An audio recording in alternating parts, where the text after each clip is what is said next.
আসসালামু আলাইকুম। অবাক বাংলাদেশ, অবাক জনতা, অবাক আমার শ্রোতা।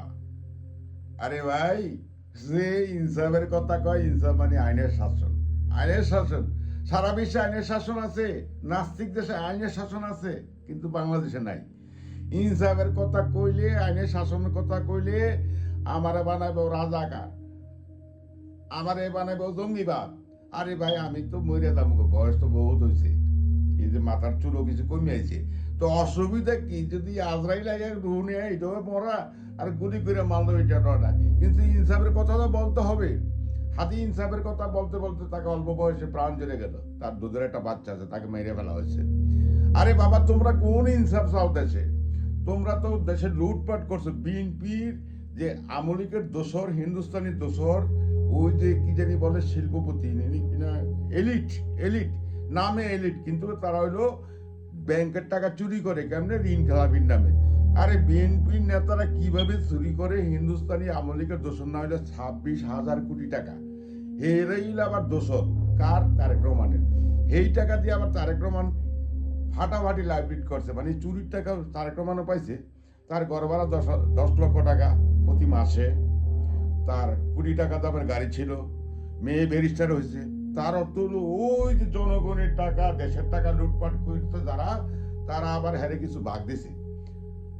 এটাই তো মূল ব্যাপার। এটাই বুঝতে কি আবার ইয়াতে চান্দের দেশে যাইতে হইব? এটার জন্য কি আবার বিজ্ঞানী হইতে হইব? এটার জন্য কি সাংবাদিক হইতে হইব? এটার জন্য কি গোয়েন্দাগিরি করতে হবে? এটা তো সোজা হিসাব, যার জন্য তারেক রহমানের মুখে ইনসাফ আসে না। এই ইনসাফ যারা চায় তারা হলো জঙ্গি, এই ইনসাফ যারা চায় তারা হলো রাজাকার, এই ইনসাফ যারা চায় তারা হলো মৌলবাদী। আর কত নাটক চলবে? আরে যেখানে হাসানাত আব্দুল্লাহ, যাদের বয়স 30 হয় না, নাসিরুদ্দিন পাটোয়ারি, তোদের কি লজ্জা হয় না? তোদেরকে চান্দাবাজ বলে, ধান্দাবাজ বলে, তোদের সন্ত্রাসী বলে। তোদের বয়স তো 80 হয়েছে, তোদের কি একটু লজ্জা হয় না? নামে তোরা রাজনীতিবিদ, কিন্তু তোরা হলো কুলাঙ্গার, সন্ত্রাসী, চান্দাবাজ, দান্দাবাজ, হিন্দুস্তানের দালাল। তোদের আসলে যারা রাজনীতি করে না, তাদের লজ্জা নেই। চাক্ষুষ 21 কোটি মানুষের সামনে এই তরুণ সমাজ আন্দোলন করে হাসিনা হিন্দুস্তানকে বিদায় করছে। এই তরুণ সমাজ তোদেরকে যে ল্যাংটা করাইতেছে, তোরা রাজনীতিবিদ, আবার কস আমরা হাই কমান্ডের নেতা। তোদের লজ্জা হয় না?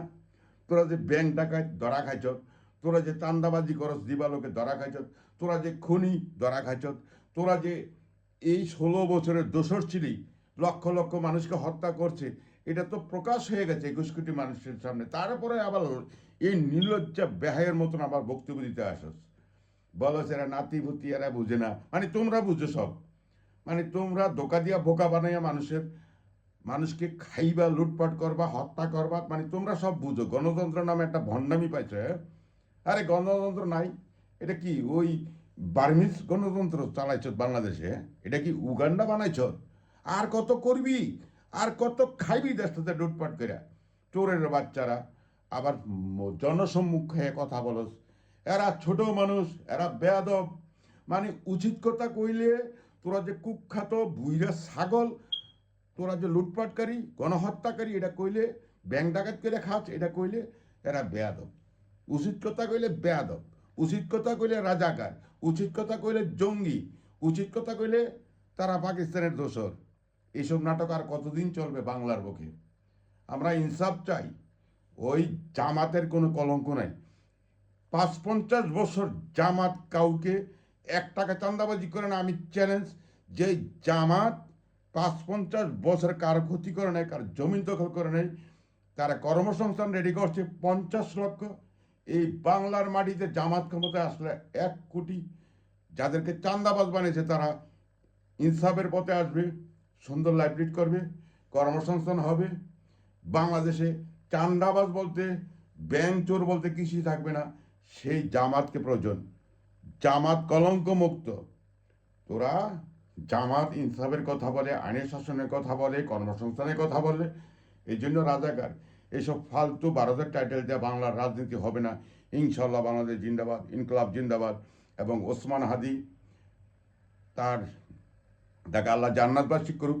এবং হাসানাত আবদুল্লাহ, নাসিরুদ্দিন পাটোয়ারিদেরকে আল্লাহ বাংলার মাটিতে বলিষ্ঠ কণ্ঠে দাঁড়িয়ে রাখার তৌফিক দান করুক। বাংলাদেশ জিন্দাবাদ, ইনকলাব জিন্দাবাদ।